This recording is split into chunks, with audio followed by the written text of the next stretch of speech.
The book of Genesis, chapter 31. Jacob flees from Laban. Jacob heard that Laban's sons were saying, "Has taken everything our father owned and has gained all this wealth from what belonged to our father." And Jacob noticed that Laban's attitude toward him was not what it had been. Then the Lord said to Jacob, "Go back to the land of your fathers and to your relatives, and I will be with you." So Jacob sent word to Rachel and Leah to come out to the field where his flocks were. He said to them, "I see that your father's attitude toward me is not what it was before, but the God of my father has been with me. You know that I've worked for your father with all my strength, yet your father has cheated me by changing my wages 10 times. However, God has not allowed him to harm me. If he said, 'The speckled ones will be your wages,' then all the flocks gave birth to speckled young. And if he said, 'The streaked ones will be your wages,' then the flocks before streaked youngs. So, for flocks bore streaked young. So God has taken away your father's livestock and has given them to me. In breeding season, I once had a dream in which I looked up and saw that the male goats mating with the flock were streaked, speckled, or spotted. The angel of God said to me in the dream, 'Jacob,' I answered, 'Here I am.' And he said, 'Look up and see that all the male goats mating with the flock are streaked, speckled, or spotted, for I have seen all that Laban has been doing to you. I am the God of Bethel, where you anointed a pillar and where you made a vow to me. Now leave this land at once and go back to your native land.' Then Rachel and Leah replied, 'Do we still have any share in the inheritance of our father's estate? Does he not regard us as foreigners? Not only has he sold us, but he has used up what was paid for us. Surely all the wealth that God took away from our father belongs to us and our children. So do whatever God has told you.' Then Jacob put his children and his wives on camels, and he drove all his livestock ahead of him, along with all the goods he had accumulated in Padan Aram, to go to his father Isaac in the land of Canaan.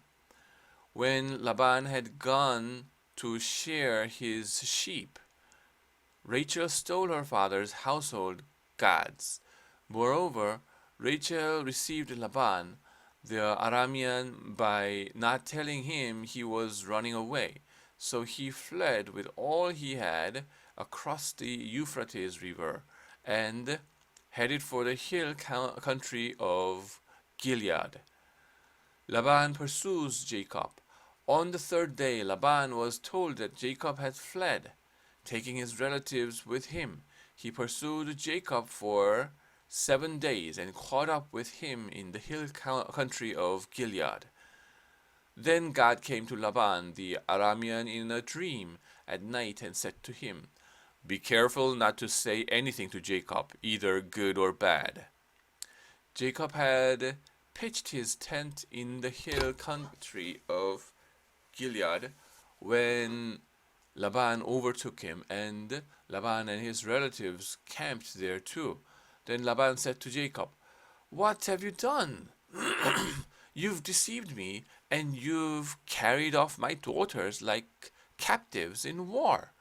Why did you run off secretly and deceive me? Why didn't you tell me so I could send you away with joy and singing to the music of timbrels and harps? You didn't even let me kiss my grandchildren and my daughters goodbye. You have done a foolish thing. I have the power to harm you. But last night the God of your father said to me, 'Be careful not to say anything to Jacob, either good or bad.' Now you have gone off because you longed to return to your father's household. But why did you steal my gods?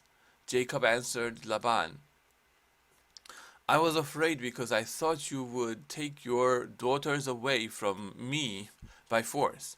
But if you find anyone who has your gods, that person shall not live. In the presence of our relatives, I see for yourself whether there is anything of yours here with me, and if so, take it. Now Jacob did not know that Rachel had stolen the gods. So Laban went into Jacob's tent, and into Leah's tent, and into the tent of the two female servants, but he found nothing. After he came out of Leah's tent, he entered Rachel's tent. Now Rachel had taken the household gods and put them inside her camel's saddle, and was sitting on them. Laban searched through everything in the tent, but found nothing. Rachel said to her father, Don't be angry, my lord, that I cannot stand up in your presence. I am having my period. So he searched out, but could not find the household gods. Jacob was angry and took Laban to task. What is my crime? He asked Laban. How have I wronged you that you hunt me down? Now that you have searched through all my goods, what have you found that belongs to your household? Put it here in front of your relatives and mine, and let them judge between the two of us.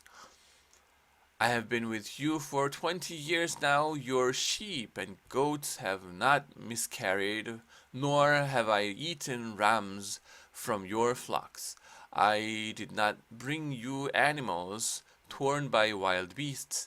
I bore the loss of myself, and you demanded payment from me for whatever was stolen by day or night. This was my situation. The heat consumed me in the daytime and the cold night, and sleep fled from my eyes. It was like this for 20 years. I was in your household. I worked for you 14 years for your two daughters, and 6 years for your flocks, and you changed my wage 10 times. If the God of my father, the God of Abraham, and the fear of Isaac had not been with me, you would surely have sent me away empty-handed. But God has seen my hardship and the toil of my hands, and last night he rebuked you. Laban answered Jacob, The women are my daughters, the children are my children, and the flocks are my flocks. All you see is mine. Yet what I can do today about these daughters of mine, or about the children they have borne? Come now, let's make a covenant, you and I, and let it serve as a witness between us. So Jacob took a stone and set it up as a pillar. He said to his relatives, Gather some stones. So they took stones and piled them in a heap, and they ate there by the heap. Laban called it Jegar Shahadutha, and Jacob called it Galid. Laban said, This heap is a witness between you and me today. That is why it was called Galid. It was also called Mizpah, because he said, May the Lord keep watch between you and me when we are away from each other. If you mistreat my daughters, or if you take away wives besides my daughters, even though no one is with us, remember that God is a witness between you and me. Laban also said to Jacob, Here is the heap, and here is this pillar I have set up between you and me. This heap is a witness, and this pillar is a witness that I will not go past this heap to your side to harm you, and that you will not go past this heap and pillar to my side to harm me. May the God of Abraham and the God of Nahor, the God of their father, judge between us. So Jacob took an oath in the name of the fear of his father Isaac. He offered a sacrifice there in the hill country and invited his relatives to a meal. After they had eaten, they spent the night there. Early the next morning, Laban kissed his grandchildren and his daughters and blessed them. Then he left and returned home. Chapter 32. Jacob prepares to meet Esau. Jacob also went on his way, and the angels of God met him. When Jacob saw them, he said, "This is the camp of God." So he named that place Mahanaim. Jacob sent messengers ahead of him to his brother Esau in the land of Seir, the country of Edom. He instructed them, "This is what you are to say to my lord Esau. Your servant, Jacob says, I have been staying with Laban and have remained there till now. I have cattle and donkeys, sheep and goats, male and female servants. Now I am sending this message to my lord, that I may find favor in your eyes." When the messengers returned to Jacob, they said, "We went to your brother Esau, and now he is coming to meet you, and 400 men are with him." In great fear and distress, Jacob divided the people who were with him into two groups, and the flocks and herds and camels as well. He thought, if Esau comes and attacks one group, the group that is left may escape. Then Jacob prayed, "O God of my father Abraham, God of my father Isaac, Lord, you who said to me, 'Go back to your country and your relatives, I will make you prosper.' I am unworthy of all the kindness and faithfulness you have shown your servant. I have only my staff when I crossed the river Jordan, but now I have become two camps.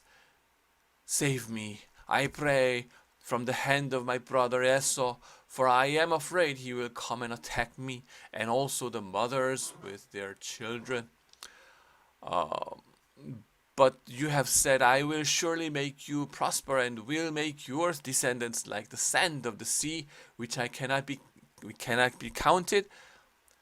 He spent the night there, and from what he had with him, he selected a gift for his brother Esau: 200 female goats and 20 male goats, 200 ewes and 20 rams, 30 female camels and their young, 40 cows and 10 bulls, and 20 female donkeys and 10 male donkeys.